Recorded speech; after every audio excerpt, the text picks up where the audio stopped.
नमस्कार, मैं हूं विनीत त्रिपाठी। राज्यसभा चुनाव के लिए 15 सीटों पर वोटिंग हो रही है। उत्तर प्रदेश की 10, कर्नाटक की 4 और हिमाचल की 1 सीट पर वोटिंग चल रही है। सबसे ज्यादा रोचक मुकाबला और सियासी उठापटक उत्तर प्रदेश में हो रहा है। यहां बीजेपी ने अपना 8वां कैंडिडेट उतारकर समाजवादी पार्टी का खेल ही बिगाड़ दिया। लेकिन गौरीगंज से एसपी के विधायक मनोज पांडे के ऐन समय पे पाला बदलने के बाद अखिलेश यादव का खेल पूरी तरह से खराब हो चुका है। कर्नाटक और हिमाचल प्रदेश में चुनाव चल रहा है। कर्नाटक में बीजेपी और जेडीएस गठबंधन ने एक कैंडिडेट उतारकर कांग्रेस को फंसा दिया। वहीं हिमाचल प्रदेश में अभिषेक मनु सिंघवी के खिलाफ बीजेपी ने हर्ष महाजन को उतारा है। कांग्रेस के पास हिमाचल में 40 विधायक है, जबकि बीजेपी के पास 25 विधायक है। अगर आंकड़ों से समझें तो कांग्रेस को अपने कैंडिडेट को जिताने में ज्यादा मेहनत नहीं करनी पड़ेगी। वहीं बीजेपी की नजर कांग्रेस खेमे से टूट पर टिकी हुई है। उत्तर प्रदेश में 10 राज्यसभा सीटों में से बीजेपी नंबर गेम के हिसाब से आसानी से 7 सीटें जीत सकती है। राज्य में एनडीए गठबंधन के पास 288 विधायक हैं, लेकिन बीजेपी ने विपक्ष को चौंकाते हुए 8वां कैंडिडेट संजय सेठ के रूप में उतार दिया है। यहां से ही एसपी चीफ अखिलेश यादव का मामला गड़बड़ हो गया है। कल रात हुई डिनर पार्टी से एसपी के 8 विधायक गायब थे। आज सुबह ही अखिलेश के खासम खास रहे विधायक मनोज पांडे ने भी पाला बदल लिया। माना जा रहा है कि वो बीजेपी में शामिल होकर रायबरेली से लोकसभा सीट से चुनाव लड़ सकते हैं। यूपी में एक सीट पर जीत के लिए 37 वोट की जरूरत है। अब समझिए एसपी का नंबर गेम। दरअसल पार्टी के पास कुल 108 विधायक हैं। ऐसे में एसपी के 3 में से 2 कैंडिडेट तो आसानी से जीत जाएंगे। पेच तीसरे कैंडिडेट आलोक रंजन को लेकर फंसा है। एसपी को कांग्रेस के 2 विधायक भी वोट करेंगे। ऐसे में बीजेपी को अपने 8वें कैंडिडेट को जिताने के लिए 8 अतिरिक्त वोटों की जरूरत है, जबकि समाजवादी पार्टी को 3 वोटों की जरूरत है। यूपी में बीजेपी ने अतिरिक्त नंबर का जुगाड़ कर लिया है। दरअसल एसपी के 8 विधायक ऐन वक्त पर पाला बदलकर बीजेपी के साथ आने को तैयार हैं। दूसरी तरफ राजा भैया के जनसत्ता दल के 2 विधायक भी बीजेपी को वोट करेंगे। इसके अलावा बीएसपी के राज्य में एकमात्र विधायक उमाशंकर सिंह भी भगवा दल के साथ आ गए हैं। इस तरह एसपी के 8, जनसत्ता दल के 2 और बीएसपी का 1 विधायक के साथ ही बीजेपी को अपने 8वें कैंडिडेट को जिताने के लिए जरूरी 8 वोट मिल रहे हैं।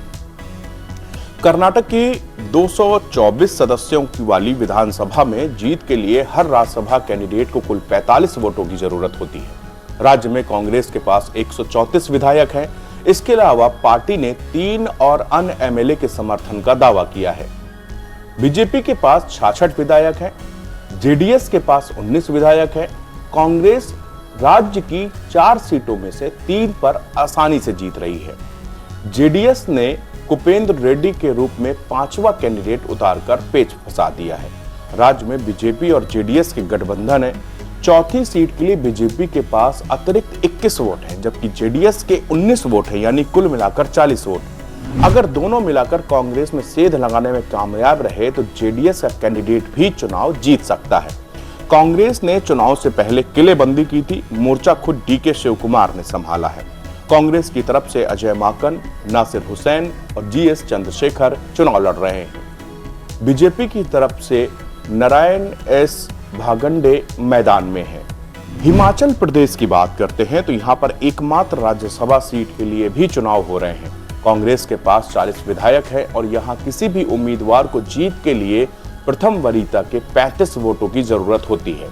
सिंघवी के खिलाफ बीजेपी ने हर्ष महाजन को उतारा है। बीजेपी को यहां जीत के लिए अतिरिक्त 10 वोटों की जरूरत है। ऐसे में कांग्रेस के अगर 10 विधायक क्रॉस वोटिंग कर दें तभी बीजेपी का कैंडिडेट जीत सकता है। बीजेपी की नजर कांग्रेस के नाराज विधायकों पर है। बीजेपी के कैंडिडेट तभी विजयी हो सकते हैं जब कम से कम कांग्रेस के 7 और 3 निर्दलीय विधायक बीजेपी का समर्थन कर दे।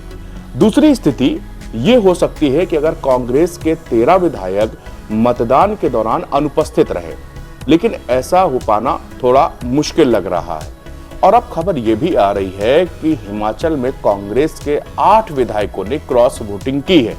मतलब अगर ये रिपोर्ट सही है और कांग्रेस के 8 विधायकों ने क्रॉस वोटिंग कर दी है तो बीजेपी यहां पर आसानी से अपना राज्यसभा कैंडिडेट जिता सकती है। इस तरह बीजेपी को हर एक राज्य में फायदा मिल रहा है। वहां उत्तर प्रदेश में अखिलेश यादव की मुश्किलें बढ़ती जा रही हैं क्योंकि उनके विधायकों ने क्रॉस वोटिंग की है और इसके अलावा जो एक कैंडिडेट बीजेपी ने एक्स्ट्रा उतारा था अब उसकी जीत जो है वो पक्की होती हुई नजर आ रही है। यही हाल कर्नाटक में और यही हाल सेम टू सेम हिमाचल में भी हुआ। वहां भी क्रॉस वोटिंग के बाद में बीजेपी का खेमा मजबूत दिख रहा है। उधर अखिलेश यादव ने पत्रकारों से बात करते हुए साफ कहा कि यहां पर जो विधायक है उनको लोक लुभावन वादे किए गए हैं।